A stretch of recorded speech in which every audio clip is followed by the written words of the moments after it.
Good evening and welcome to the channel's studios here in London with your international news around the world in 5. Extremely fierce battles are raging in parts of Ukraine as Kyiv's forces continue their counter-offensive. That's according to the country's Deputy Defense Minister. Hanna Maliya said that Ukrainian forces had managed to advance near Bakhmut in the east and Zaporizhia in the south. Here, a Ukrainian brigade assaulting Russian positions near Bakhmut. But she conceded Russian forces were mounting a stiff defense in some areas. Her comments come after another night of Russian missile and drone strikes on cities across Ukraine. It comes as NATO defense ministers met in Brussels to discuss military support for Ukraine and security guarantees while debating the long-term future of Ukraine within the alliance. We will continue to provide Ukraine with the urgent capabilities that it needs to meet this moment, as well as what it needs to keep itself secure for the long term from Russian aggression. And make no mistake, we will stand with Ukraine for the long haul. Survivors have suggested as many as 750 people may have packed onto the boat carrying migrants which sank off southern Greece. At least 78 people have died and more than 100 have been rescued after the fishing boat sank, with reports of 100 children in the hold. Greece says it is one of the biggest ever migrant tragedies and has declared 3 days of mourning. Authorities say their offers of aid were refused, but they are facing claims of not doing enough to help. The long-anticipated report by MPs into whether Boris Johnson misled Parliament over COVID lockdown parties in Number 10 has been released. Is this the end, Mr. Johnson? Have you run out of road? Amongst several findings, it says Johnson deliberately misled the Commons about what he knew about gatherings. He misled the Privileges Committee whilst they were carrying out their duties.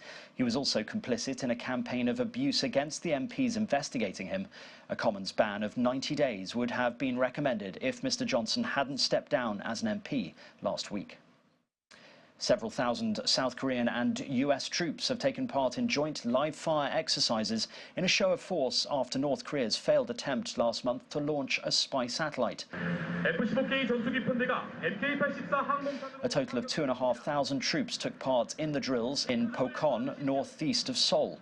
Supported by cutting-edge military assets, including South Korean F-35 fighters and K-9 self-propelled howitzers, and US F-16 jets and Grey Eagle drones.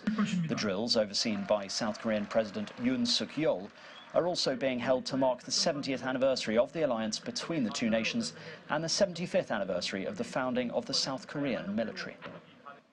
A mummy that is some 3,000 years old has been unearthed near the Peruvian capital of Lima. Students from San Marcos University and researchers initially found remains of its hair and a skull in a cotton bundle during excavation. Further work in the central Rimac Valley later unveiled the rest of the mummy. Archaeologists have since unearthed other objects buried with the body, such as bottlenecks, corn, cocoa leaves and seeds. The mummy is believed to be from the Manche culture, which developed in the valleys of Lima between 1500 and 1000 BC. And a brand new animated television series focusing on environmental issues has premiered in Islamabad, aiming to make a positive environmental impact on Pakistan.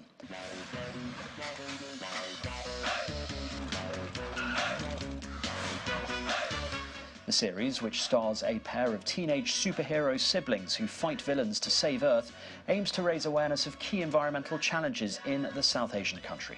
The show's creator said the need to take charge and make changes to improve Pakistan's environmental situation inspired the show's conception. These are serious issues we're facing in Pakistan when it comes to the environment, and it can only be changed by us taking a charge and making those changes. Of course, there are bigger issues like climate change, which needs to be addressed globally.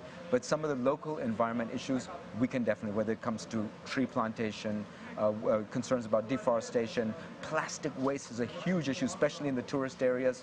And apart from that, there's air pollution issues that we can take a stand to make a difference.